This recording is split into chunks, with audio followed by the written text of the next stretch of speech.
اور ہم نے آسمانوں اور زمین کو اور جو کچھ ان میں ہے اس کو کھیل کے لیے نہیں بنایا، ان کو ہم نے تدبیر سے پیدا کیا ہے، لیکن اکثر لوگ نہیں جانتے۔ کچھ شک نہیں کہ فیصلے کا دن ان سب کے جی اٹھنے کا وقت ہے، جس دن کوئی دوست کسی دوست کے کچھ کام نہ آئے گا اور نہ ان کو مدد ملے گی مگر جس پر اللہ مہربانی کرے۔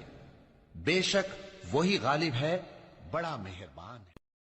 اللہ انہی لوگوں کی توبہ قبول فرماتا ہے جو نادانی سے بری حرکت کر بیٹھتے ہیں پھر جلد توبہ کر لیتی ہیں، بس ایسے لوگوں پر اللہ توجہ کرتا ہے اور وہ سب کچھ جاننے والا ہے، حکمت والا ہے۔ اور ایسے لوگوں کی توبہ قبول نہیں ہوتی جو ساری عمر برے کام کرتے رہیں یہاں تک کہ جب ان میں سے کسی کی موت آ موجود ہو تو اس وقت کہنے لگے کہ اب میں توبہ کرتا ہوں، اور نہ ان کی توبہ قبول ہوتی ہے جو کفر کی حالت میں مریں۔ ایسے لوگوں کے لیے ہم نے دردناک عذاب تیار کر رکھا ہے۔ چلاؤ، تم کو ہم سے کچھ مدد نہیں ملے گی، میری آیتیں تم کو پڑھ پڑھ کر سنائی جاتی تھی اور تم الٹے پاؤں پھر جاتے تھے، ان سے سرکشی کرتے، گویا ایک قصہ گو کو چھوڑ کر چلے جاتے تھے۔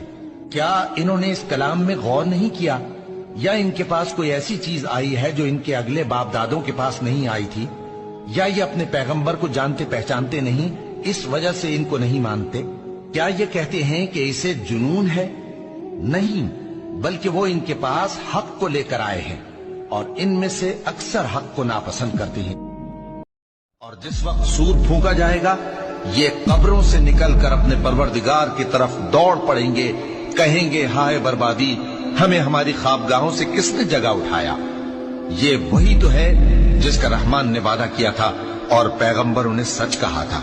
وہ تو صرف ایک زور کی آواز ہوگی کہ سب کے سب ہمارے روبرو آ حاضر ہوں گے، پھر اس روز کسی شخص پر کچھ بھی ظلم نہیں کیا جائے گا اور تم کو بدلہ ویسا ہی ملے گا جیسے تم کام کرتے تھے۔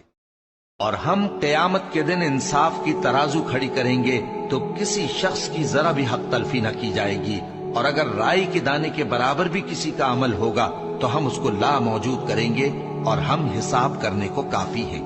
سو تم مجھے یاد کیا کرو، میں تمہیں یاد کیا کروں گا، اور میرا احسان مانتے رہنا اور میری ناشکری نہ کرنا۔